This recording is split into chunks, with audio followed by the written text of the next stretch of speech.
What's going on, guys? Welcome back to some daily content. Today we are back commentating on workout videos, and today we've got ourselves a killer leg workout. Now, I'm not really sure if it's the fact that it was a killer leg workout or the fact that I had just got done traveling and taking a week off in the Philippines, got back, and this was like the first workout I did, and for lack of better terms, it really kicked me in the teeth. So, without further ado, let's get started on the workout. We are off in 3, 2, 1, getting it. What are we doing here? Well, first of all, it's on the screen. We're doing an 11-minute AMRAP. Actually, not really an AMRAP, it's kind of like an 11-minute time cap. 40 calorie row into 40 toes to bar, back to the row for 30 calories, back to the bar for 30 chest to bar, back to the row for 20 calories. And then finally, we're gonna finish up with 20 devil's press at 50 pounds. And then to cap it all off with the time remaining in that 11 minutes, so whatever time's left, we are doing as many calories as possible back on the rower. Now, the reason for this workout is because if there is one conditioning piece of equipment that I'm really not, or conditioning in general that I'm really not good at, and monostructural, it is rowing. Like, I am not the greatest at rowing. I never really have been, and so we're trying to work on that. And not necessarily like, just rowing in a workout. Really what it comes down to for me is it's rowing at the end of a workout when I'm tired. So again, it is rowing during the workout. I'll come back to a row portion. Sorry, I'm stumbling across my words, and I won't be really good at it. But at the end of a workout when I'm really, really tired and I need to force myself and push myself to go harder, that's really what I need to focus on, because I've been known in the past to treat the row as a rest. If you go back to like previous open workouts or even games workouts, if it has a row in it, I haven't considerably done very well at it. So we're trying to fix that. And so one good way of working on that is the idea of putting the row at the end of a workout. When you're tired, when you're exhausted, how well can you push the row knowing how much time you have left? So in this case, I'll get done with the whole workout. I'll have a period of time left until the 11-minute time cap, and I know, okay, I need to go. How hard can I go? So that's kind of the purpose of this workout. So this workout also comes down to kind of a lot of pacing and a lot of knowing yourself. So Andrew actually went first in this workout, so we only had one rower in the barn. So Andrew went first, and so sometimes it's kind of unfair to know someone's score before you go into it, especially when you know like exactly how many calories you got on the rower. So I already kind of knew what he got, so it's not really fair. Sorry, Andrew. I'm sorry for this. But anyways, so 40 calorie row, finished up in about a little less than a minute. That was kind of a pacing. I'm trying to pace it a little bit slow, considering I know I have to come back to the rower, 3 more times, especially near the end, because at the last row, I need to really hammer it. So now we're doing 40 toes to bar, which I'm pretty sure I do all 40 toes to bar unbroken, which was okay. It was an okay idea. You really need to know yourself when you come to the toes to the bar. I knew that if I do the toes to the bar unbroken, my hip flexors usually blow up quite a bit. So I'm pointing my hip flexors right now. My hip flexors will blow up quite a bit if I do an unbroken. I knew that, but I also knew I didn't want to waste time coming off the rower and having to come back to it. So coming back to the rower, the goal was in the beginning to hold like a 1,400 to a 1,350 cal per hour pace for the first 40 cals. The goal coming back for 30 calories was the hold around a 1,300 pace, 1,300 to 1,350. And then as I come back to 20 cals, you can see it gets quite a bit, considerably slower. One thing we're trying to work on, which I can see now is not, I haven't fixed yet, is my knee lockout. Now, you don't have to lock out your knees in a row. Like, you don't have to lock out your knees, to get a good rep per se. But if you want to get a little bit better at a row, you need to make sure you're locking out your knees and kind of extending that full pull. I mean, it's the same for everything, right? If I was snatching and in my pull, I never really locked out my knees, you would say, okay, I'm losing some power there because I'm not locking my knees out. And the same can be said for the rower. So if you're watching me now, one thing I'm noticing right off the bat that I'm not doing very well is locking my knees out. So you can see as I extend, my knees are kind of like semi-locked. It's almost like an RDL. And that's not That's not a great pull phase. It's almost like I'm half pulling it, which is something, like I mentioned, it's not good. If you do it, don't do it. Don't be like me. All right, so we should be nearing the end of 30 calories on the rower.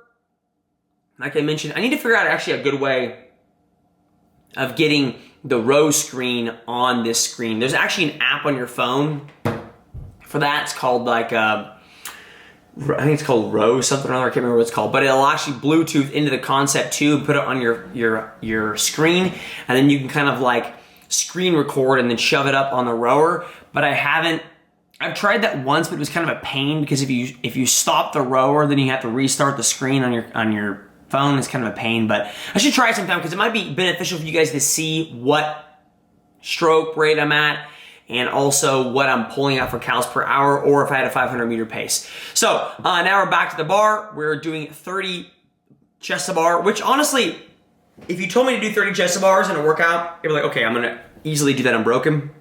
But to be honest, after 40 toes to the bar, that was really stinking tough, especially once your hip flexors are gone. You really need those hip flexors on some of those kipping movements because you use it to kind of extend and lock on a hollow arch, and it was kind of gone. Now you're about to see probably the most pathetic rowing you've ever seen in your life, and I have nothing to say. You can actually look at Andrew's face. He's just laughing at me right now because I am completely blown. This is what happens when you do a sanctioned event, take a week off in the Philippines, come back, and Andrew programs this doozy of a killer leg workout and expects you to do well. I think I was sore for this workout. I think I'm still sore from this workout. This was on Monday, and I'm pretty sure I was sore for this workout for like 2 days. I woke up the next day and I was so dead. Like my legs were so gone because all this rowing cals. So anyways, we'll finish up 20 cals. The funny part is I didn't look at when I started on here, but I'm pretty sure Andrew still makes fun of me to today. This was like 4 days later.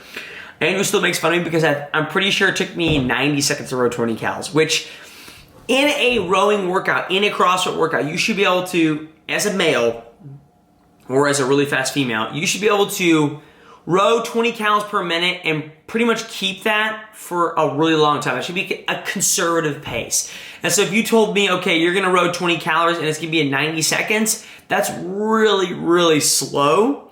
And that's pretty much exactly what I did. All right, so now we're off. We're doing 20 devil's press 50 pounds. So you've used your legs, right? You've used your grip, and now you're gonna grab those dumbbells and swing them around and pray that you can keep going.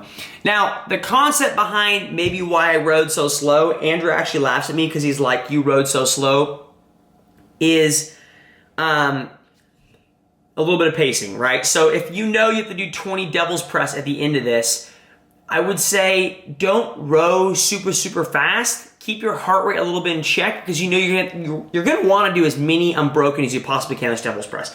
If you're like me, or you do devil's press, if you're a human essentially, and you do devil's press, you know that the first set of devil's press, you're gonna feel pretty decent, but as soon as you break and come back to devil's press, it's gonna be pretty difficult. That's how it always is with devil's press. You'll come back, if you do a big set, you set him down, that lactic acid sets in, you start feeling bad for yourself, and then you start, the next set's even smaller, and then it's even smaller, and it just gets worse and worse. You might as well, when you do devil's press, knock as many unbroken out as you possibly can, and so that's what I'm trying to do here. I'm trying to knock out as many as I possibly can. I think out of the 20, I think I got, I don't even remember how many I got. Probably, I think it was like 14 or 15. Unbroken before I had to break, and then you'll watch as I break. I sit there for probably way too long, considering I only have like 4 to 5 left or 5 to 6 left. I should have just kept going. All right, so with an 11-minute time cap, we've got ourselves 2.5 minutes left, and we're still finishing up the devil's press. I think when Andrew went before me, he got 29 calories in like 50 seconds, which is, or 29 calories in like a minute, which is, if you're getting 29 calories in a minute, you're rowing pretty stinking hard. I mean, you're rowing probably at a 15 to 16 to 1700 cal per hour pace. So I think at this point I have like 5 left. Granted, my devil's press were a little bit faster than Andrew's, so I'm gonna have more time on the rower than him, but you're about to see some really pathetic rowing at the end of this. But that's what we're trying to do, right? That's what we're trying to attack. Something I'm not good at, what we're trying to fix for this year, for the season, is my rowing and the ability to row when I'm exhausted.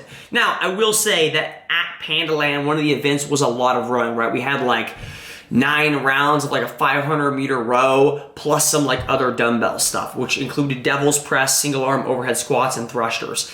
And so, 90 seconds. I have 90 seconds left to row, at least 30 calories, which honestly you should be able to row at a conservative pace, but you're about to see a pretty slow, pathetic row pace here. But anyways, like I was saying, Pandaland, we had a long row workout, and I actually did better than I thought. I kept up with Con Porter the whole time, and it wasn't until the very end, due to the thrusters, I was able to pass Con Porter.